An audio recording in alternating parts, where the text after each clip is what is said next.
Hi, and welcome everybody to another Kalicube Tuesdays. Today, Anton isn't here, and Lily and I were waiting in the wrong studio. I've just swapped us across. Lily leapt across with great dexterity, and we're now in the right studio, streaming to the right people on the right platforms, I hope. Welcome, Lily. Thank you. Thanks for having me. Absolutely delightful as always. We're going to start off with the song, of course. A quick hello and we're good to go. Welcome to the show, Lily Ray. I love it. I love that song. I was waiting for that. Brilliant. Wonder I almost forgot, actually. I was so stressed out by I was hopping going to remind studio. you. Yeah, so we start off with the song, then we say welcome. Brilliant. Lovely to see you here. You were mentioning that last time we were on screen, it was with Duda, and there was an update during the program. Yep. Is Typical. that going to happen again today? Let's hope not. Right. Not So in the we're going to. mood. Oh, right. Oh, dear.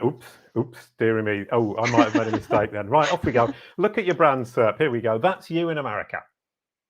You're a musician and you've got your Twitter boxes and your site and you've got an entity home, and that's absolutely delightful. Then, you've done a really brilliant job of building up that knowledge panel. I remember a year ago, maybe it was, there was great confusion and you've absolutely nailed it. There is only one Lily Ray now. Thanks. And You've if we helped look in me. the UK, you've got a description. For some Nice. reason, the description works in the UK for Google. I would imagine it's because it's looking at you as a musician, primarily in New York, where I was looking before, and it's kind of feeling a bit foolish about putting the description, or I might be putting much too much emphasis on Google's emotion and shame, which it probably doesn't actually have. What do you reckon? I see the description go in and out when I check. Right. It's a good sign when it's there because a lot of the times Google seems to not understand that I do both digital marketing and music. So I like when it's there because it's pulled from my company website. Yeah, it really struggles with multifacetedness, as Andrea Volpini calls it. And the pills at the top, the filter pills that we're now seeing more and more on, in America at least, and for people, allows it to show, different things like listen to and videos and TV shows and whatever else the person has done. So that kind of aspect of multifacetedness is starting to come in. But the subtitle, because it's got that limited space, and I think also because human beings don't really like people with multifaceted kind of job titles or life titles, we'll probably stick to, for you, musician. I'm a musician too, strangely enough. You are indeed. You're a very good musician. Thank you. I'm now blushing. I know you're a brilliant DJ, so we can just compliment each other for the next hour. How delightful. Now, you said no updates today. Look at this. The Oh, knowledge graph is geez. updating as we speak. So it does happen. Every time you and I are on screen together, there is some kind of googly update. And what I wanted to do, I was looking at this and it struck me how incredibly volatile the knowledge graph has been over the last kind of 6 weeks. And it corresponds to the volatility that you'll be talking about later on in the core algorithms and the SERPs. And it started to update yet again today. So we're looking at 8 updates in 6 weeks. That's phenomenal, because if you look at the one at the top, that's the same period from last year. It updated twice, then took a big, long festive holiday. And this time it's updated twice and then gone totally nuts during the festive season. So the knowledge graph is updating at the moment incredibly frequently, loads of activity going there. And it happens to correspond to core updates and volatility on the SERP, which I think might prove to be the pivotal point where we went from strings to things, and it's now in the core algorithm as opposed to just being a soundbite from Google. That's my take on it. Yeah, I have no idea if that's true or not, but it's feasible for sure. And definitely like it's not just the knowledge graph and obviously like the core updates and everything, but there's all kinds of Google updates happening everywhere. Like Discover is also seeing a lot of volatility for our clients in the past couple of weeks and months too. And so it's just been really hard to keep track of everything that's going on across all the different features. Right, no, it's gone nuts, and they're adding gazillions of different rich elements, SERP features that it's Right. really hard to keep up with, and the platforms are struggling to actually track them all and add them all, and there are experiments right, left, and centre. And yeah, and I've stuck my neck out saying that is my prediction for 2022. We'll look back on this and think that was the day. That was the moment. That's when it all changed. But later on, you'll be looking into 2022 with your crystal ball, and that will be terribly, terribly exciting. But let's start with the end of the year, which is the last 6 weeks. How many updates? How mad has it been? And how much of your clients been suffering or winning, depending on which kind of client they are? We've had a few big wins recently. So I would say in the last several weeks, first of all, there were all kinds of external factors and confounding variables. We had a core update, the November core update that launched a week before Thanksgiving, which always impacts, traffic and visibility and rankings for a lot of different types of websites. We have Black Friday and Cyber Monday, which have a huge impact on e-commerce sites, generally speaking. So that was all rolling out at the same time, which was really hard to isolate the impact. And then like 2 weeks after that, we had the product review update. And I don't think that, so there was another product review update in April, and that took a while to roll out. I think it had a much bigger impact than a lot of people seem to be giving it credit for. And then this new product review update was massive. Like it actually looks like it was bigger than the November core update for a lot of the sites that I like monitor and analyze. So there's definitely something going on, and the product review updates seem to be sort of behaving like core updates in many ways. Right. Is that because you deal with a lot of e-commerce sites, or have you separated out the e-commerce sites from the non-e-commerce sites? So not necessarily, like, yes, we do, and those sites are impacted, but those aren't the only types of sites that are affected by the product review update. That's what I think is most interesting about it. I think a lot of people don't necessarily realize they have product review websites. Maybe they do now, but like a lot of these big publishers who happen to have a section of the website that talks about product reviews or have affiliate links or anything like that, a lot of them are being impacted. And that's a lot of the biggest publishers on the internet, right? Like that's how they make money. So if Right. you have top 5 best, wireless headphones in 2021, that's a product review page. If your website's comprised of lots of pages that are like that, you're a product review website, whether or not you think you are. So those are the types of sites that are really seeing big impacts. And we do have a couple of like product review clients who are just seeing massive, massive volatility with this update. Right. And that was the one in November. So you said 2 weeks after the 17th of November one, the core update. So that was beginning of December. That was a couple of weeks ago. Yeah, December 3rd, I believe it started rolling out, and then it took like 10 days or so to complete.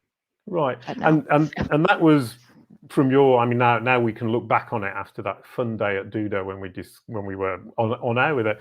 Has it been more impactful than the one in April, or was it a rollback on the one in April, or is it pushing things further? I don't know that it was necessarily a rollback. I think it was more like a refinement. And it's not the case that sites that went up went down this time, like across the board. There's all Right. kinds of volatility. There was a site, bestreviews.com, that I was actually a lot of this year, probably even including that webinar we did together, I was talking about them as an example of a site that seems to have benefited from the first update. And that's like a generalist review site that actually does put a lot of time and effort into their reviews. And if you read the reviews, they're very consistent with what Google's documents say about what it means to have a good product review. But this update like completely tanked their visibility, almost to where it was earlier in the year. So I was pretty surprised by that. But that was just one example of several where the site is a jack of all trades review website. And, even with the exact match domain, bestreviews.com, not to say they're not doing great work, but like I wonder if Google is looking more for like subject matter expertise on the domain Right. level. And that's something I'm seeing with a lot of sites that are going up, is that they actually specialize in like fashion or beauty or tech or whatever the case may be. Right. Oh, that's really interesting, and that kind of idea of specialization. I mean, it's topical relevancy, and Google. Here's my shout out about that: is Google seeing topics as entities, which obviously they are, and being able to map those entities to different websites and companies. I mean, I see Kalicube will rank relatively well despite our weakness in links and other traditional signals for things around the knowledge graph, knowledge panels, and so on and so forth. And if I post an article about SEO in general, we are absolutely nowhere. So kind of I get the impression that there is that kind of topical mix, but I don't have any, match, excuse me, but I don't have any hard and fast proof. So that's the product updates. What are the other ones we saw? We saw the spam ones during the summer. I mean, did they affect you in any way? Or because I got the feeling that Google are suddenly now shouting about spam publicly more than they were. And I get the impression they're more confident that they're dealing with the problem. Yeah, there were a few different types of spam updates that they launched this year. And I think like there were two of them that were specifically spam that were like precursors to core updates. So if you actually look at the timing, it was like a spam update happened and then a core update happened the next week, which I thought was pretty interesting. But there was also a link spam update. So that was specifically related to link spam. And they were also, encouraging site owners to implement these new link attributes that they have. So rel sponsored, rel UGC, which obviously helps Google to like train their algorithms, I assume, to figure out what's a sponsored link and what's not. But yeah, I mean, it's just like so many different moving pieces. And a lot of it, from my perspective, like I talk a lot about EAT, and I actually do think what you just described, that topical authority, I think that is EAT. I literally think that's exactly what these algorithms are trying to achieve. And historically, I think that it affected your money, your life sites disproportionately. So health and finance and things like that. But I think that this year, actually, EAT has been more focused on affiliate content and product review content, not just with the product review site or updates, but also with core updates as well. Right. Oh, so Google started off with the kind of the really dangerous or kind of slightly risky ones where they're recommending content and they're worried that they're recommending content that isn't actually valuable or helpful or necessarily healthy for people. Moving out to affiliates, which is perhaps the next step out. Presumably 2022, I'll stick my neck out yet again, and you can not agree with me if you want to. They'll be pushing EAT out to all this kind of application of EAT in depth to all types of sites. Presumably that's where they're building towards. That's a very interesting theory. I think, yeah, I never Oh, thought I about thought it it was that way. yours. Well, no, it's like that timeline of where EAT applies is really interesting, because for sure they started really honing in on EAT and focusing on EAT. From my perspective, like in conjunction with a lot of bigger initiatives that Google was doing with combating disinformation, focusing on election safety, Right. reducing fake news and the search results and things like that. So I think that's like how EAT started. And especially with like medical information and COVID, like really exacerbated, not wanting to rank anything that has problematic medical advice or anything like that. But that's a good point that it might be rolling out to other types of sites now. And Well, I mean, sorry, yeah, I'm just to cut in. I mean, basically, I thought that's what you thought because you basically bet your farm. Although you don't have a farm, you're in New York, but you bet your farm on EAT, and you're really pushing the boundaries of kind of what we all understand about EAT, and brilliant yeah. stuff from you. But from my perspective, I basically just thought, right, what they've done, or what they're presumably doing, is they've taken what I would consider to be a manageable chunk, but it must be billions of web pages and websites, and said we can focus on this thing that's really important to our users, and we want to make sure we can reduce the mess ups that we make there, and then expand out. And I'm guessing, of course. Yeah. No, I mean they literally say in various documentation that like EAT is more important, or authoritativeness is more important during times of crisis, or during like elections, or during these periods when misinformation runs rampant and they need to make sure that the most authoritative results rank first. So you'll see during like COVID, when it's been really bad waves of COVID, at least in the US, the FDA and the CDC, like two government institutions that deal with disease and everything, like they were number one for everything. And then there was kind of like Google maybe dialed that back a little bit, and you would see like sites like Amazon and things returning to where the CDC was. So I think that they're playing with that, like in conjunction with world events. But this year, I think it's a really great point that they're kind of like applying EAT to another batch of sites that have generated a lot of spam on Google, Right. or just bad, like unhelpful results. Yeah, I think kind of we often forget. I mean, the idea that I land on an affiliate site and it reflects badly on Google that they've recommended that site to me. And I was on a site earlier on looking for an answer to a question, and it was just gazillions of ads. And I bounced and tried to find another site. Yeah. And from my perspective, I was thinking, oh, come on, Google, get it right. And it's rare from my perspective that I really kind of think this is awful, but it was pretty awful for that particular result. And that's something they're really struggling to get away from. A lot of people criticize them a great deal for these bad results. Are they really that prevalent? I think so, yeah. I mean, I think the extent to which Google seems to be attacking like the affiliate industry recently, like it makes sense. Like, for example, we've had clients come to us this year who run affiliate networks, and you look at the sites and they're terrible. I'm sorry, but like it's just, maybe it worked several years ago to start, product review websites, just buy a domain, start a product review site, put some garbage content and then make affiliate revenue. And Google's probably dealing with such a huge volume of these types of sites. Not to say that all affiliate sites are like that, but like there has to be this disproportionate, amount or number of sites that fall into that category, to the point where Google's like, we have to do something about this because it's a big problem.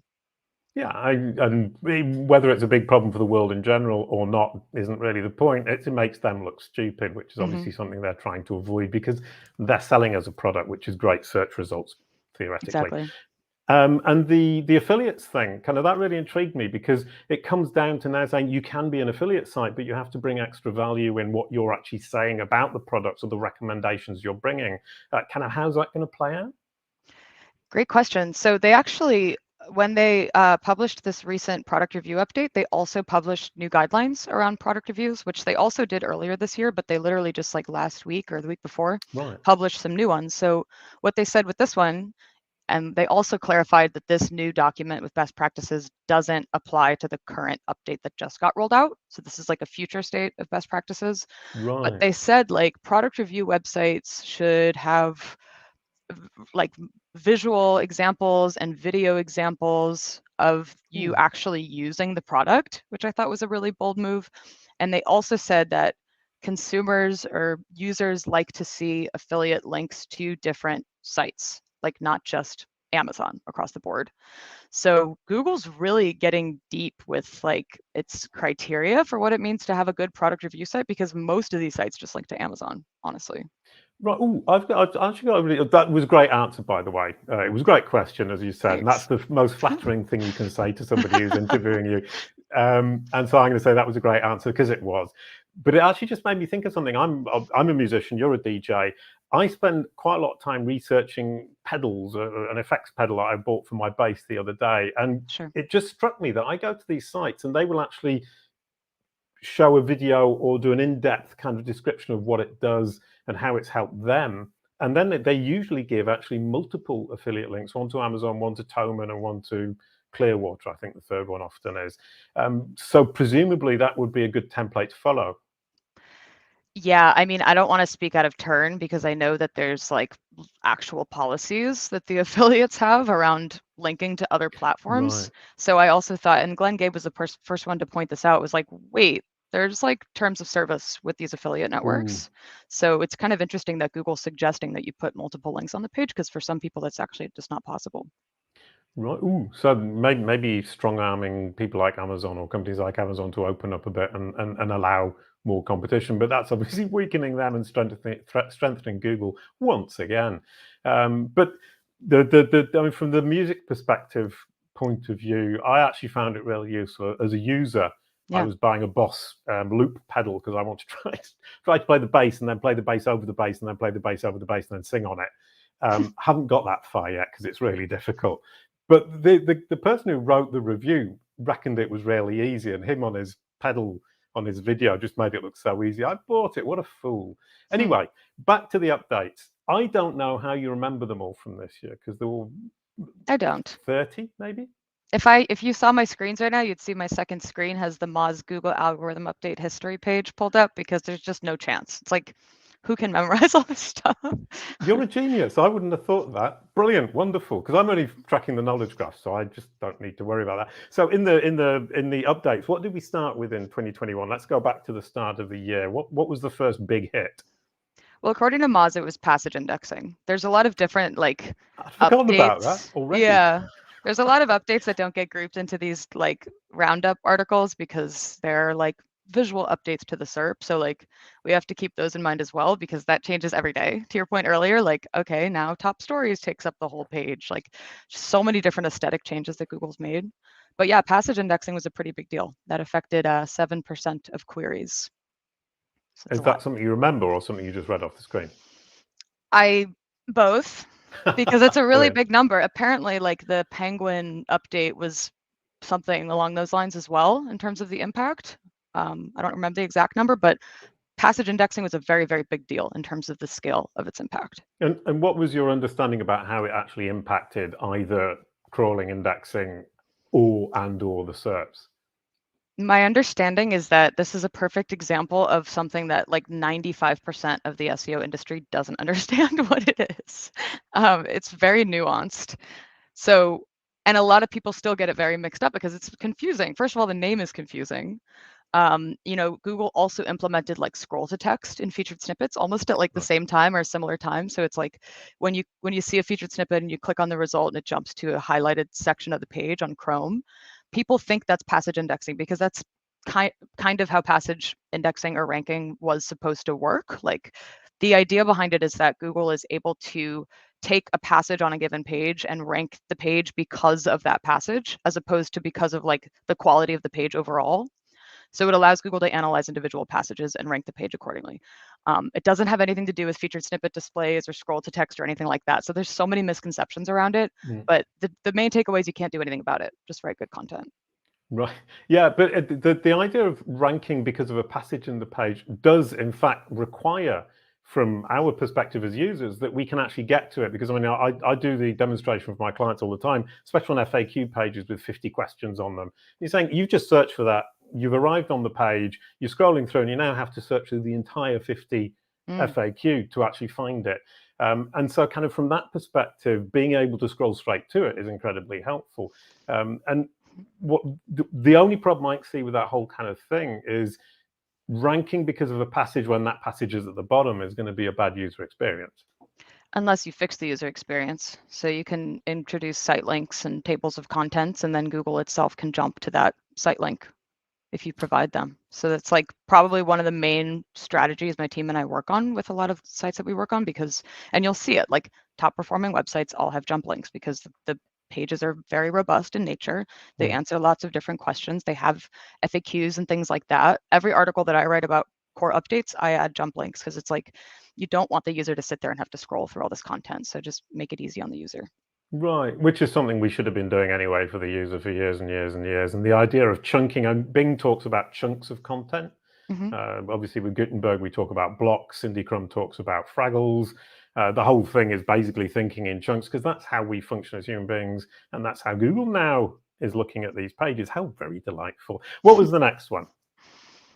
Next one was a mystery featured snippet drop that was then later recovered between February and March. 40% day-over-day drop in the SERPs and featured snippets. I guess that's just one of many glitches, for lack of a better word. I don't want to say glitch, but there's been some outages this year. There was like in August, a day when Google lost like trillions of URLs from the index and then put them back. Do you remember that? Right. No, I don't actually. I was probably not paying attention to that, paying attention to other things. But go ahead, tell me. Yeah, it was you can actually see it in Systrix because I use Systrix to monitor visibility over time. And certain sites, it's like I want to say like August 8th or something. It's like they completely lost all visibility for 2 days and then got it all back. And it actually says that was the Google indexing bug. So there's been a few examples of that. There was also, unfortunately, an outage in Google Search Console where we lost a lot of data. And this is so nerdy that I remember this, but it was August 23rd. In case you couldn't tell, my entire life is shaped by these events. But yeah, August 23rd, we lost like a ton of data in Search Console, and that was just a few days after some major update. So it was like Right. Yeah, and so that hard. reminds me, like it was 2.5 years ago, and I was in Australia for a conference, and Gary Illish was there as well, and it was just after, if I remember rightly, somebody shot a shard out, and it propagated the entire new index when it shouldn't have done. So they had to pull the entire index back, and they dumped the old index back online. Nobody noticed from the SEO industry, which is delightful. And then at the same time, they had a thing where all the links were Facebook or something like that. All the URLs they were showing were Facebook, but Wow. it actually linked to the correct page. I can't remember the details, something like That's that. It was one of these kind of major mess ups. You gotta think, yeah, it's gonna happen. And when it happens with Google, it happens at a massive scale. yeah, which reminds me, jumping ahead, but the title get in August. Oh, go on, go Oof. off on that. You got right annoyed about that, didn't you? That's why I remember August 23rd, because Right. it was in the middle of all of this chaos. And yes, I definitely shouted about it quite a bit. I also had clients that lost hundreds of thousands of dollars, if not Sure. more, from it. So like, yes, it's not just me who's upset about it. They fixed it since then, for the record. Right. But it was another example where, like, from my perspective, Google was not ready to launch that update. I'm sorry, but there were so many examples of where it went wrong. And people were sending them to me, people were submitting them like one after another. It was like breaking titles, punctuation was breaking things, misleading titles. Like if you looked at the New York Times, it would just take things out of context. And it's like, this is bad. Like EAT is really important, but it's also really important that Google reflects what the writer and the author intended to say with the content in the title. Sure. Like, yeah. Yeah, But they so fixed it. I didn't mean to kind of come down on you for that. It's just kind of in my little world, it didn't seem particularly important. But when you put it like that, you go, yeah, I'm just not paying attention to the right things in a real business world. I'm afraid. I'm what's the word? I'm just too curious. Curious George, the monkey. That's who I am. You're in the In the knowledge graph TV world. series. It's a different world. Yeah, I love it, but that's a different story. And I've had that bit of my conversation earlier on. I'm not allowed a second bit of that conversation. So I mean, but the title, you said they've now reverted it. The idea was that they released it. You feel they weren't ready. It messed a lot of stuff up, and they've reverted it, or they've rolled it back to much less impact. So this is one of those examples where people are like, oh, like I didn't see it impact my sites. It's not that big of a deal. I'm like, well, they're not looking hard enough because it Yeah, affected a sorry. lot of different Oops. sites. No, it's fine. Not you. I'm just talking about like there Yeah, was but so I much. just said exactly that. No, it's like I work at an agency. I have like honestly Yeah. dozens, if not hundreds of clients. I also work in a capacity where I'm looking at like thousands of domains at scale all the time.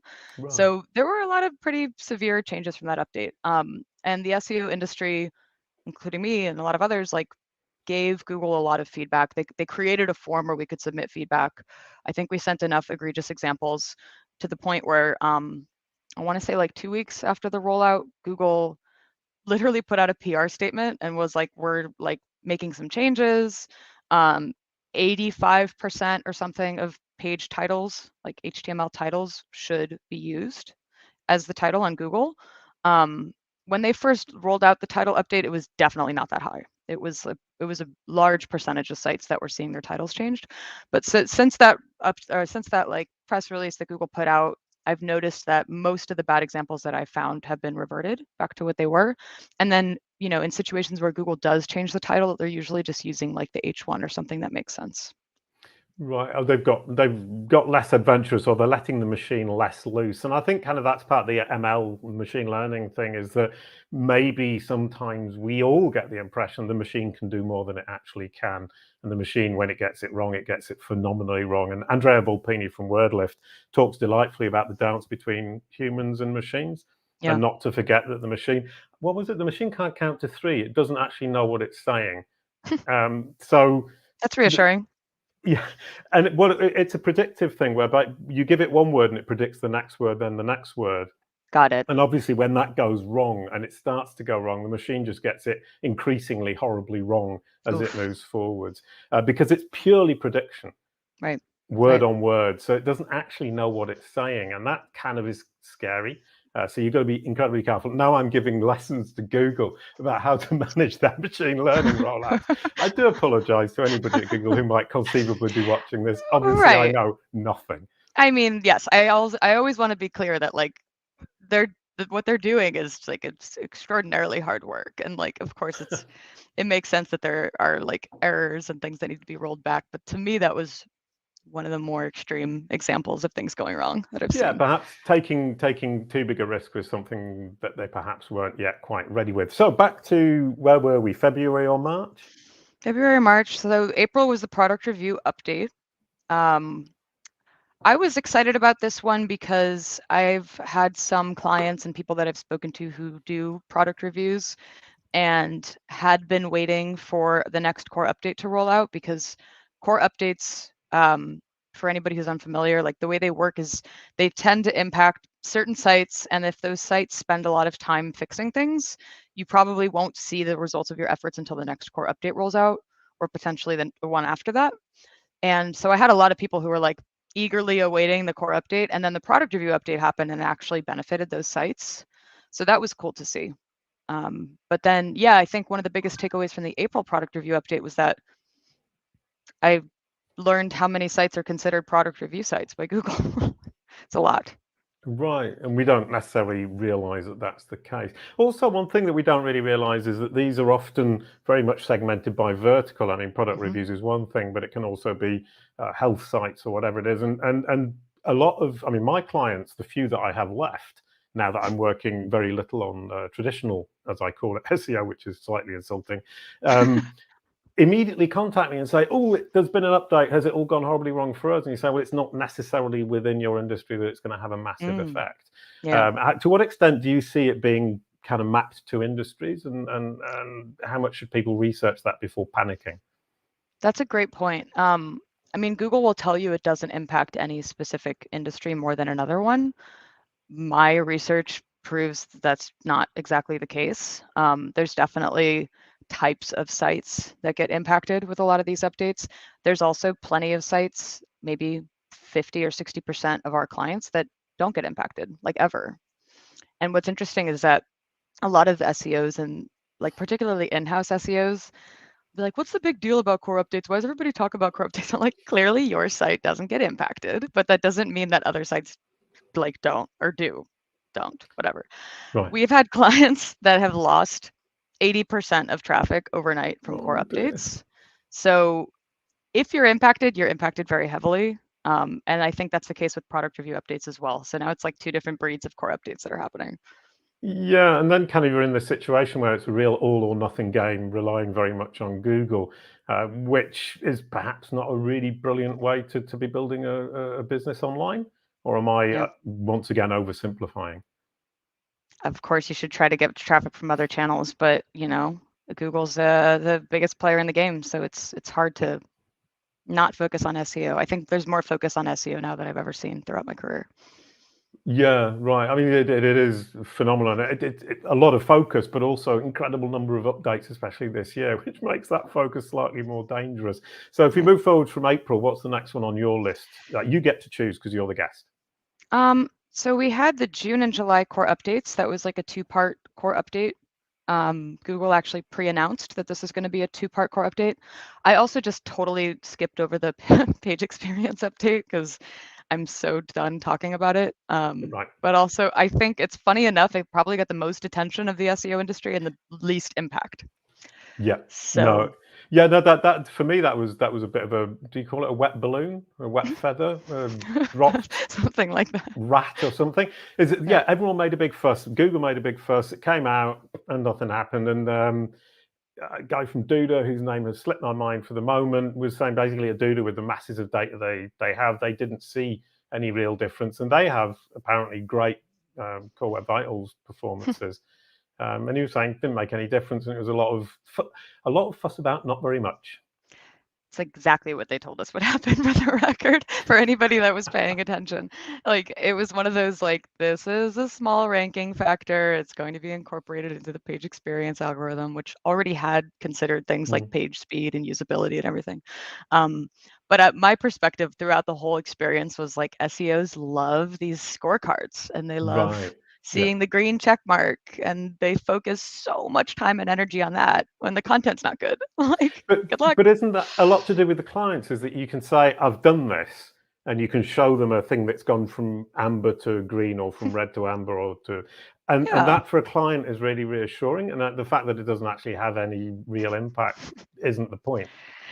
Yes, I think clients love the green check mark, especially when it comes directly from Google. What was interesting about this update was that it got so blown out of proportion, not just by SEOs, but by like anyone in marketing. Like, CEOs knew about this thing. It was such a Oh, right. big topic of conversation that it was actually kind of sad after it launched because they were like, we invested so much money and time and energy into fixing our core web vitals and nothing happened. I'm like, yeah.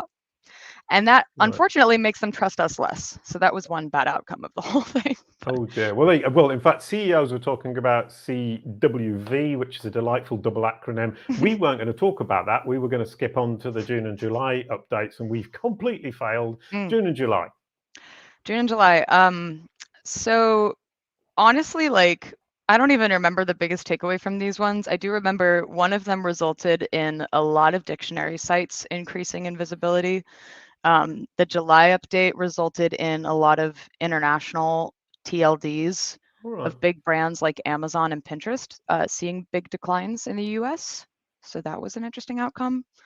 But I don't know that I have like a major takeaway about what I think happened with either of these updates. Right, which is curious, because basically the core algorithm updates June, July, and now November. You kind of say, well, not much happened, but then the product review updates, absolutely masses happen. So the core updates are like the core Web Vitals, something that gets announced and actually doesn't really have that much effect, or is that generalizing way too much? Yeah, it had effect. I want to be clear that definitely sites were impacted. I just like, with the Medic update, for example, it's pretty clear what happened. Right. That's why we call it the Medic update. A bunch of other types of sites were impacted, but like it's very clear that there's a lot of sites that had natural wellness recommendations for how to treat medical conditions that lost all their visibility overnight. That's a very clear pattern that we can take away from that update. I don't know that I saw as many similar patterns with the June and July updates, except again, there seems to be like this recalibration of intent that's happening with each of these updates. So I think that like dictionary and definition sites is an intent in and of itself. Defining a word is an intent. And I believe it was the July core update when a lot of different types of sites were replaced by dictionary sites. So Right. maybe Google thinks that the intent is to define more words than before. Well, I mean, maybe short head queries would tend to be definitions because they're incredibly vague, and people are starting their research on a dictionary site or an encyclopedia site is more relevant. And maybe that would potentially help us to prevent our clients focusing on those short head, juicy keywords and get more into the longer tail stuff where there's real intent. I mean, that point about intent is something I fight about all the time. Yeah. What's the intent? And they're going, yeah, but the search volume is big, and it's so Right. annoying. Right. That's probably the single biggest thing to focus on with each update. It's like these sites didn't necessarily do anything right or wrong. It's Right. just that Google decided this keyword should have a few affiliate results and then 7 e-commerce results. And it's like they're two different classifications of sites that are doing two different things. Some are reviewing, some are selling products. And based on Google's understanding of a given query, it's going to change that distribution based on what it thinks that the user intent is for that keyword. And that's different from keyword to keyword. So people lose sight of that because they think this site did something that I didn't do, Right. that's not always the case. Which I call competitor envy. And the other thing as well, of course, is, as you said, Google will disambiguate by including different types of answer or answers for different intent or solutions for different intent. And so you need to explain to your client, if you've created a page that simply explains what this is, you're competing for one of 3 places out of the 10. If it's a video, you're competing for one of the 4 or 5 videos in the video carousel. And that is incredibly important because they think, well, there are 10 spots to be had. And you go, well, actually, no, there are only 3. Yeah. It's hard to have those conversations with clients because it's like, and that was one of the big results with the product review update that I thought was interesting, was that it wasn't just affiliate sites as you would traditionally think about them. We had a really interesting example where it was a B2B client that we had that has a service page or like a specific product that they sell. And that product moved down 50 positions during the product review update, even though they were ranking really well for like a non-branded transactional keyword. And what replaced them? It was all review sites. And then the product review update like finished rolling out, or a couple weeks later, our client moved back onto page 1. So they're selling the product, and then there's people who are writing about it and reviewing the product. And I think that Google doesn't see them as the same thing. One of them is inherently biased. One of them is inherently selling something. The other one is supposedly objective. And I think depending on the query, they understand users either are searching for reviews and information, or users are looking to buy. And that seems to be one of the biggest outcomes of these updates, is that distribution changes each time. Right. Oh, brilliant point. How delightful. And I mean, the other thing, of course, is clients who want to write pages saying the best red pen. Yeah. And you're saying, but Google knows that you're biased because that's what you sell, and you're only presenting your one red pen. There isn't a choice. And you think that Google is now starting to nail that? That is such a good point that comes up all the time with clients who sell something, because if you're an e-commerce website, how can you be trusted to have an objective piece of content unless you're like Macy's and you have a page that's the 5 best looks for fall and it links to various Macy's products? Like that makes sense because you're not one brand. You are, but like you sell a million different brands, But it's really tricky if you just sell one product to say, here's the top 5 lipsticks for fall, and it's all your brand. Like, that's not great for the user, you know? Yeah, I mean, and then the other thing, of course, is as clients and SEOs, you kind of think, if I was the user, that would really annoy me. And we failed to see that, but that's a story for another day. Why don't we move forward? The last 5 minutes, let's move forward to 2022. I was looking forward to this bit. Lily Ray's predictions for 2022. Let's go. What's going to happen first? So not only predictions, but in the right order we're going for. I think that Google is up to something really big with shopping in general. I think a lot of this product review stuff and the announcements they've made related to like shopping with Google Lens, being able to identify products with Google Lens, Google's shopping graph, opening up Merchant Center to everyone. There's ads all over New York that say shop on Google. Like, what's going on? So I don't know what it is, but something big. Probably trying to compete with Amazon. Oh, that's genius insight. Oh, lovely. 2022, the year Google really took on Amazon. And I do like the idea that you're just looking out the window in New York and figuring out what's happening online by looking offline outside your window. What's the second prediction for 2022? Not necessarily in the right order, of course. I think I always say EAT, but I do think EAT is really important in the sense that, like, I think that they're getting smarter about these domain-wide evaluations of who's a subject matter expert or who's authoritative on certain topics, and that's going to influence your ability to rank or not rank in a bigger way than we've seen, which we've already seen it in a big way, but I think it'll get bigger. Right, so 2022 really start building up your topical authority. And I mean, I would add to that, building up topical authority for Google to apply any EAT signals it might see, it needs to understand who you are in order to connect you to the topic and then onto the user's interests and needs. Brilliant, wonderful. So third point, and then I'll let you go with 3. I mean, I guess let's just say page experience, performance, you know, usability, all that stuff. Who knows? Maybe they'll introduce some new metrics. Mobile first indexing, they're finally switching over to that after 3 years next year. So just focus on a good mobile experience and speed and performance as much as possible. Yeah, I mean, maybe they're coming to the point where they can analyze pages better. We were talking to Martin Split with Bartosz about the rendering, and the more you listen to Martin, the more you see how good they're getting at it. Obviously, all with lots and lots of problems and barriers and issues that they have to deal with, but getting really smart at actually pretty much seeing as a machine what we're seeing as human beings. And the more they get that, the more they're going to be able to actually make sure that the landing page experience for their users is as good as possible. Absolutely brilliant. That was delightful, Lily Ray. I loved every minute of it. Now we're going to introduce next week, which is Dom Hodgson with Santa SEO.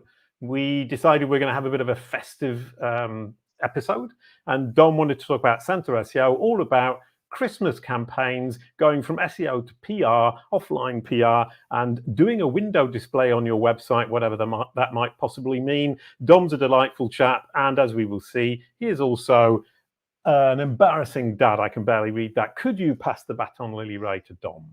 Sure. I don't have a baton with me, but here's your virtual baton, Dom Hodgson. Hope your podcast with Jason goes well, and excited to see what this Christmas SEO strategy is going to look like. Brilliant. Well, it's going to be fun, whatever happens, because fun is what we're all about on Kalicube. No, we're not. We're about learning and getting into digital marketing and being geeky. Thank you so much, Lily. You get the outro song. Of course. A quick goodbye to end the show. Thank you, Lily Ray. Thanks, Jason. Brilliant. Wonderful. Now I've got to try and switch it off without appearing at the screen, and that's completely lost because I'm Mr. Magoo and I